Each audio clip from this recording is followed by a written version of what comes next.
Some books are just tough to get through. The writing's dense or the pace is slow. Maybe this is a book you've been assigned for school or a book club pick that's just not your taste. Some days your focus just isn't there. Whatever is getting you stuck, I found a really simple trick to finish even my toughest reads. I read and listen at the same time.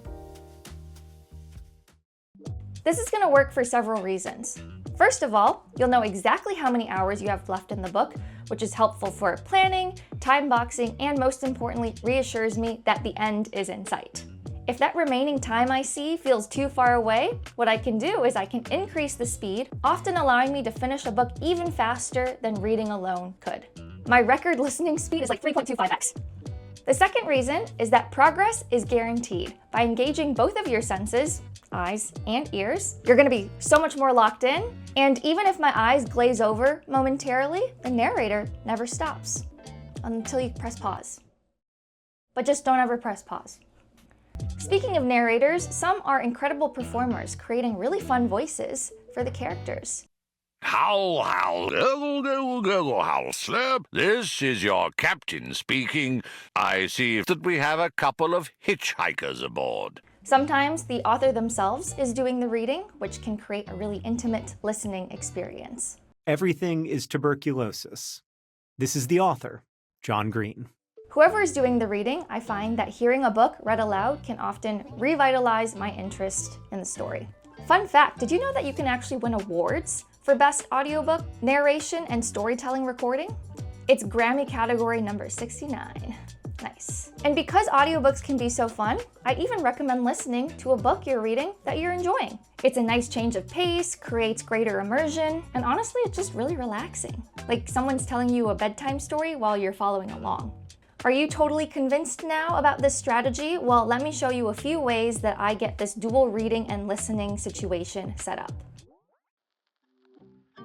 If you already have the physical book, it's not too difficult to find an audio accompaniment for free. That's right, $0. My favorite resource, of course, being the library. Once you have the Libby app set up and logged in with your library card, you can look up your title and sort by audio format. Once you successfully borrow the audiobook, you can get started listening directly in-app. It is a truth universally acknowledged that a single man in possession of a good fortune must be in want of a wife. If the book is old or popular enough, you might also be able to find it on YouTube. Chapter 1. The Bertolini. The Signora had no business to do it, said Miss Bartlett. As always, you can use paid services to get audiobooks as well. If you have a Spotify premium account, the book you're looking for might actually already be on there. Every month as a premium member, you get 15 free listening hours. Search your book and see if it's included in premium. If you have an Audible subscription, you can obviously use your credits to redeem titles, or you can just pay the list price for non-members. Continuing on in the Amazon ecosystem, but if you have a Kindle, Kindle has this really cool feature called immersion reading. It basically highlights the text as the narrator speaks. To set this up, you need the ebook on your Kindle, either through purchasing it, getting it through Kindle Unlimited, or getting it through the library, and the Audible narration of the matching edition. I'll show you how to do this with the Forever War by first getting the book itself from the library, and then syncing it with the Audible audiobook I already own. Once both are downloaded, Kindle will recognize that there's a linked audio track by displaying a headphone icon in the corner of the ebook. Open the title, click the center of the screen, download the ebook, and start listening and reading. Tonight we're going to show you 8 silent ways to kill a man. This is by far my favorite way of dual reading and listening. It's like karaoke, and the pages turn by themselves. Now, I can't really condone reading books that you hate because life is too short and there are so many good books out there that will be sure to resonate with you. But sometimes you have to read a book. You don't have a choice. Maybe it's required reading for school or work. Maybe you're just dying to participate in a book club discussion and this happens to be the price of admission. Or maybe you're just trying to connect with a loved one about a book that they also love.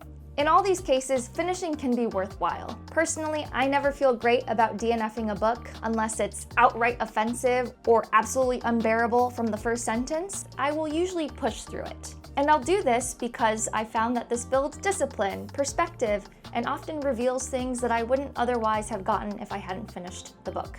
I also don't feel comfortable rating books that I haven't finished, but that's a me problem.